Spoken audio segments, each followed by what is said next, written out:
prøveopgave. Vi har virksomheden Pleasant med fagene afsætning og erhvervsinformatik. Kom med indenfor. Hej, jeg hedder Mille. Jeg er 18 år, og jeg går på IBC Kolding. Hej, jeg hedder Amalie, og jeg er også 18 år gammel, og jeg går også på Kolding IBC. Jeg hedder Sille, og jeg er 17 år gammel, og jeg går på Kolding IBC. Hej, jeg hedder Ali, jeg er 18 år gammel og går på IBC.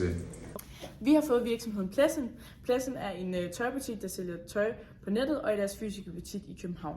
Men i den her opgave vil vi fokusere på deres digitale platform. De sælger det her meget unikke produkt, hvilket er det her upcycled tøj. Upcycled, det betyder, at man tager det eksisterende tøjtekstil og laver det om til noget nyt af højere værdi.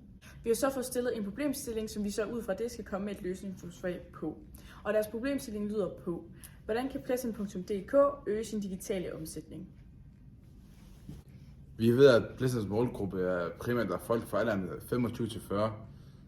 Denne målgruppe vil vi gerne udvide ved at lave en TikTok-profil, så dem i den yngre segment kan komme med på den miljøbevidste livsstil.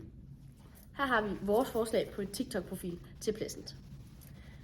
Vi vil starte med at kombinere kreativitet, trends og en dyb forståelse inden for Pleasants målgruppe for at skabe en stærk TikTok-profil, der ikke kun øger synligheden, men også skaber positive interaktioner med fans på denne populære platform. Når vi opbygger en TikTok-profil, så skal vi være sikre på at bruge UX-trekanten. Denne trekant er vigtig for at skabe en optimal brugeroplevelse. Den skal være engagerende. Det kan være som at svare på kommentarer og integreres med følgere for at opmuntre til brugerengagementet. Så skal den også være nyttig. Det gør deres videoer sjove, men informerende, så folk får lyst til at se, men også kan relatere, men samtidig få informationer om produktet og brugervenlighed. Profilen skal være nem at finde rundt i, og skal være æstetisk at kigge på, så man får sådan lidt et good vibes. Vi har gjort vores TikTok-profil meget farverig, så den er meget i øjenfangende, og så har den samme farvetema gennem profilen, så den er meget æstetisk at kigge på. Derudover har den en informerende profil, så den er nyttig til seerne. Hvis de nu er i tvivl om, hvilken størrelse de skal bruge, eller de kan beslutte sig om, hvilken farve de kan have, så kan de kigge på vores profil og se de forskellige valgmuligheder på vores forskellige modeller og influencers.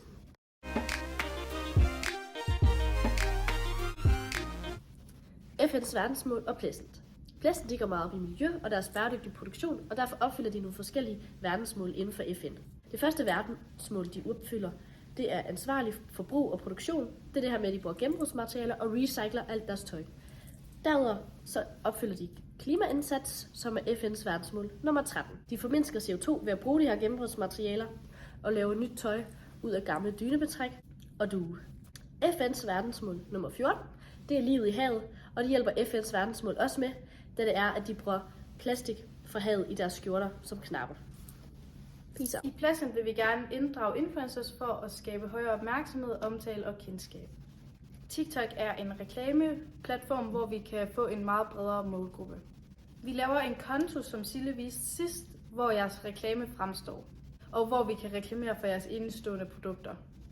Den influencer, som vi vælger, skal være miljøbevidst, fordi det skal matche jeres virksomhed og jeres målgruppe.